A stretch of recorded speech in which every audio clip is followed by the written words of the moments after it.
Assalamualaikum warahmatullahi wabarakatuh. Baiklah, untuk materi yang ketiga, yaitu tentang asuhan keperawatan pasien glomerulonefritis. Ya, jadi untuk glomerulonefritis itu sendiri adalah suatu kondisi inflamasi glomerulus yang mempengaruhi kemampuan ginjal untuk menyaring urin. Secara umum, tipe gangguan glomerulus itu dibagi menjadi dua. Yang pertama adalah gangguan glomerulus primer, dan yang kedua adalah gangguan glomerulus sekunder.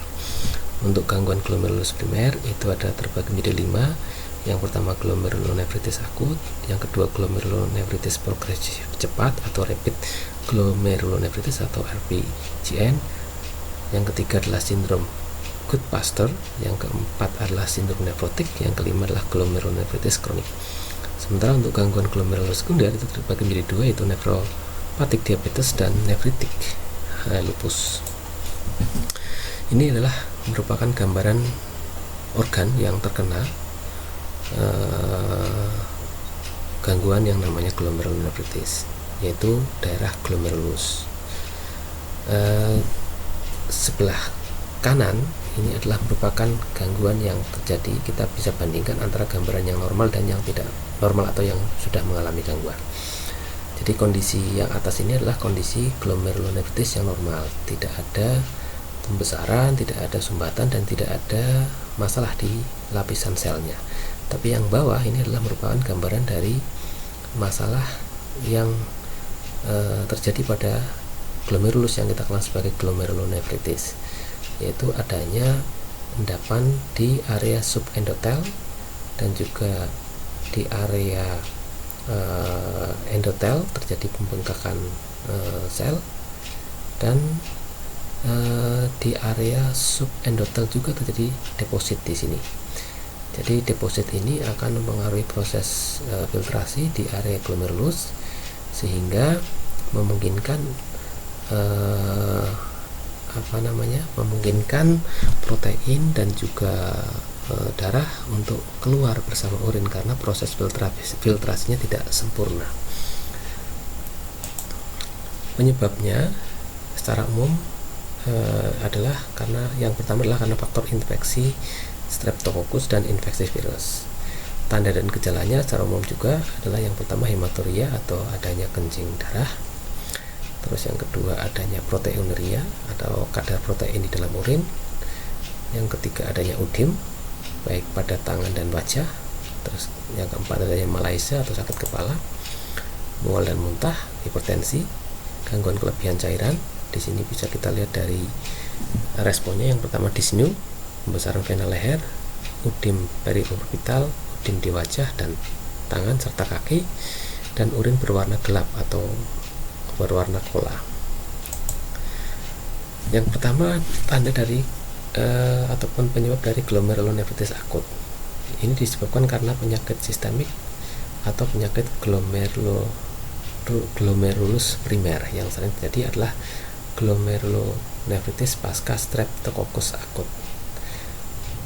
Sehingga dalam hal ini penyebab yang pasti untuk glomerulonefritis akut adalah kuman Streptococcus beta hemolitik tipe A dan infeksi virus yang lain, bisa infeksi cacar air maksudnya, dan juga gandong. Patofisiologinya, peredaran kompleks imun antigen antibodi yang terbentuk selama infeksi terperangkap di membran glomerulus dan menyebabkan respon inflamasi, sehingga sel di area glomerulus itu terbentuk seperti tadi gambaran yang pertama, adanya deposit dan adanya pembengkakan, sehingga proses filtrasi urin yang terjadi di dalam glomerulus itu akan mengalami masalah. Manifestasi pada glomerulonefritis akut itu ada beberapa. Yang pertama adanya hematuria, urin berwarna kola. Secara patofisiologis itu gangguan pada membran kapiler glomerulus memungkinkan sel darah merah lolos dari sistem pembuluh darah menuju kapsul albumin yang akhirnya dieskresikan di dalam urin. Jadi pada prinsipnya pada item pertama ini terjadinya hematuria karena memang filtrasi atau membran filtrasinya mengalami masalah tadi karena adanya pembengkakan dan juga deposit antigen antibodi yang mengakibatkan kemampuan dari filtrasinya tidak sempurna. Yang kedua juga sama, yaitu proteinuria. Protein plasma menembus membran kapiler glomerulus yang rusak dan menjadi bagian dari filtrat dan urin yang dikeluarkan atau yang diekskresikan. Terus yang ketiga adanya retensi garam dan air. Jadi kehilangan protein plasma itu mengurangi tekanan onkoik plasma, menurunkan gaya berlawanan ini untuk melakukan filtrasi. Jumlah filtrat meningkat, menstimulasi sistem renin-angiotensin serta aldosteron dan meningkatkan retensi garam dan air. Sehingga efeknya karena adanya retensi garam dan air, pasien mengalami peningkatan tekanan darah atau hipertensi. Yang ketiga udim dependen dan periorbital serta wajah. Jadi peningkatan volume pembuluh darah akibat retensi garam dan air itu disertai dengan penurunan gaya tekanan onkoik plasma dan mendorong lebih banyak cairan keluar dari kapiler menuju jaringan interstisial. Itu sehingga pasien mengalami yang namanya udim dependen baik di area wajah ataupun periorbital. Terjadinya hipertensi, jadi aktivasi sistem renin-angiotensin serta aldosteron ini menyebabkan vasokonstriksi dan peningkatan resistensi pembuluh darah tepi serta peningkatan volume vaskular akibat retensi garam dan air. Yang selanjutnya adalah azotemia. Jadi vasokonstriksi mengurangi aliran darah ke ginjal, menurunkan filtrasi dan ekskresi produk sisa metabolik. Jadi efeknya di sini pasien itu mengalami peningkatan blood urea nitrogen atau istilahnya yang kita kenal sebagai azotemia. Jadi kadar urea dalam darah itu meningkat karena proses filtrasinya juga tidak sempurna karena membrannya itu tadi mengalami masalah. Selanjutnya keletihan, anoreksia, mual dan muntah. Jadi produksi sisa metabolik yang tertahan dan ketidakseimbangan elektrolit serta cairan serta ketidakseimbangan asam basa mengaruhi produksi energi dan pusat muntah di susunan saraf pusat sehingga pasien mengalami mual dan muntah. Terus yang terakhir adalah sakit kepala, itu peningkatan volume intravaskuler dan ketidakseimbangan cairan dan elektrolit serta ketidakseimbangan asam basa ini akan mengakibatkan vasodilatasi di area intrakranial, sehingga dengan adanya vasodilatasi di area intrakranial akan mengakibatkan nyeri di area kepala. Itu adalah merupakan manifestasi yang sering kita temui pada kasus dengan glomerulonefritis akut. Terus yang kedua adalah glomerulonefritis progresif cepat atau rapid glomerulonefritis. Dinamakan juga untuk kasus ini adalah merupakan glomerulonefritis kresenik atau bulan sabit, yaitu dimanifestasikan dengan adanya cedera glomerulonefritis tanpa penyebab yang jelas. Pada kondisi glomerulonefritis ini, sel glomerulonefritis berproliferasi bersama makrofag membentuk lesi berbentuk kresenik ataupun bulan sabit dan menghancurkan pomen. Dan kerusakan glomerulus ini bersifat difus dan akan mengakibatkan penurunan progresif dan cepat pada fungsi ginjal. Ini makanya dinamakan sebagai glomerulonefritis progresif cepat. Terus yang ketiga adalah sindrom Goodpasture. Jadi kalau yang ketiga ini merupakan kelainan autoimun yang langka yang menyebabnya juga tidak diketahui, ditandai dengan pembentukan antibodi pada membran basalis di glomerulus, dan antibodi ini juga dapat terikat di alveolus dan dapat menyebabkan perdahan paru. Jadi di sini tidak hanya di area glomerulus tapi juga di area paru bisa mengakibatkan perdarahan kalau misalkan penyebabnya seperti tipe yang sindrom Goodpasture ini. Terus selanjutnya untuk urin yang dikeluarkan menunjukkan adanya hematuria, yaitu adanya konten darah di dalam urin, proteinuria, adanya protein di dalam urin, dan adanya udim atau perpindahan cairan dari intravaskular ke interstisial. Terus selanjutnya ditambah juga adanya gejala pada alveolus, yaitu batuk, nafas pendek, dan hematisis atau batuk darah. Ini adalah gangguan yang kita namakan sebagai sindrom Goodpasture. Terus selanjutnya yang keempat adalah sindrom nefrotik, yaitu ditandai dengan proteinuria masif, adanya hipoalbuminemia, hiperlipidemia, dan juga udim. Dan penyebab SN pada atau sindrom nefrotik pada orang dewasa biasanya karena glomerulonefropati membran venosa, yaitu membran basalis yang menebal meskipun tidak ada inflamasi. Memang kasus dengan sindrom nefrotik ini yang paling banyak adalah pada usia anak-anak, tapi pada orang dewasa juga bisa muncul, tapi tidak begitu banyak atau istilahnya jarang terjadi. Terus selanjutnya adalah glomerulonefritis kronik. Jadi glomerulonefritis kronik itu terjadi karena RPGN atau tadi glomerulonefritis progresi cepat, nefritik diabetik dan juga nefritik lupus. Ciri khasnya adalah berkembang lambat dan penurunan bertahap fungsi ginjal. Kurang ginjal berkurang dan akhirnya seluruh nefron hilang fungsinya. Jadi pada kasus kronik ini biasanya memang tidak begitu cepat atau istilahnya prosesnya itu tidak cepat karena memang dia punya comorbid faktor. Contohnya makanya dinamakan sebagai nefritik diabetik karena dia itu punya masalah dengan dengan insulin, karena dia memang sudah terkena diabetes mellitus. Makanya yang namanya DM itu gangguannya itu kalau misalkan kadar gula darahnya tidak dikontrol itu akan berefek kepada organ lain. Contohnya pada area ginjal ini pasien bisa mengalami yang namanya nefropati, sehingga nefropati ini diakibatkan karena memang proses penyakit dari diabetes mellitus.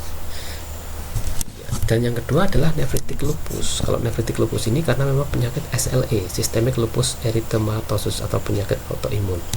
Nah, ini biasanya gangguan di ginjalnya ini karena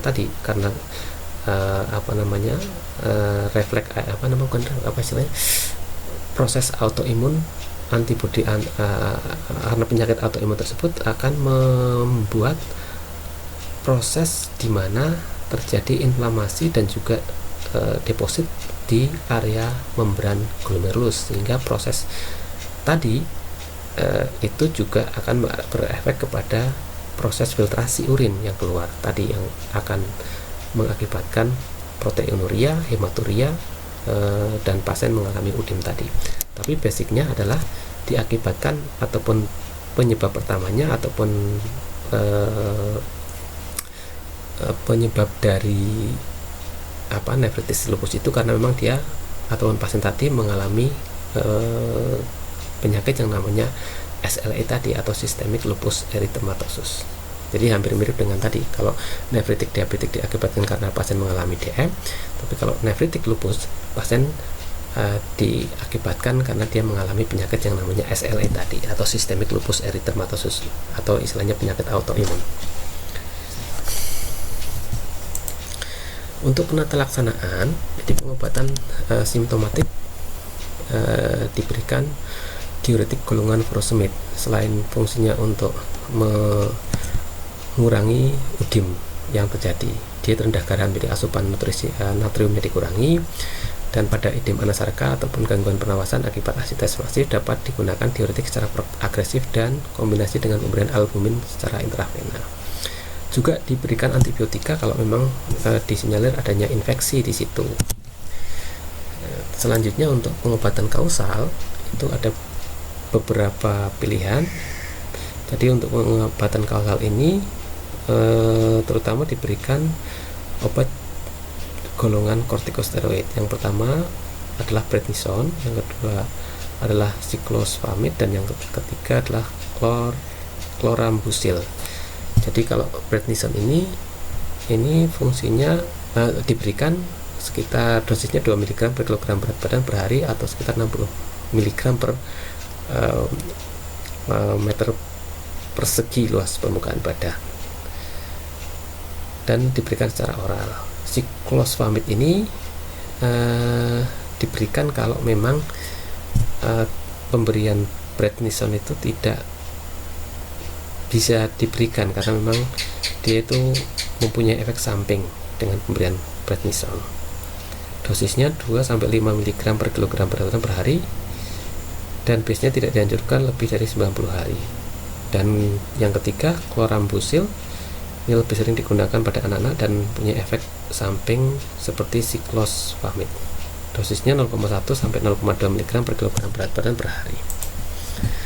Prognosis pada sindrom akut, sebagian besar kasus akan sembuh, sebagian kecil akan menetap dan dengan proteinuria dan hematuria tanpa gejala, yang sebagian akan sembuh dan sebagian berkembang ke GGK. Nah, kalau berkembang ke GGK berarti otomatis ginjal sudah mengalami shutdown atau mengalami kerusakan total.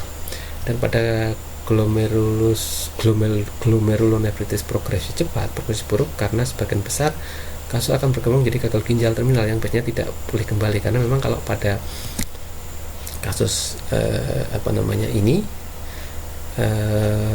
kondisinya memburuk dan akan berlanjut kepada gagal ginjal terminal atau GGK tadi. Selanjutnya masuk kepada ASKEP pasien dengan glomerulonefritis. Yang pertama masuk ke pengkajian, riwayat kesehatan, keluhan yang muncul atau keluhan utama yaitu ödem fasial atau perifer atau kenaikan berat badan, keletihan, mual, muntah, sakit kepala, melese, nyeri abdomen, batuk ataupun nafas pendek, perubahan jumlah, warna dan karakteristik urin, terus riwayat infeksi faringitis ya atau faring, atau punya riwayat SLE, systemic lupus erythematosus, penyakit ginjal, dan juga pengobatan saat ini. Ini adalah merupakan pengkajian awal. Selanjutnya pemeriksaan fisik, penampilan umum, tanda vital, berat badan, adanya ödem periorbita, fasial ataupun perifer, spesimen urin, warna dan karakteristiknya. Sementara untuk diagnosa keperawatan yang bisa dimunculkan untuk kasus dengan glomerulonefritis adalah kelebihan volume cairan, atau yang kedua keletihan, dan yang ketiga adalah resiko infeksi.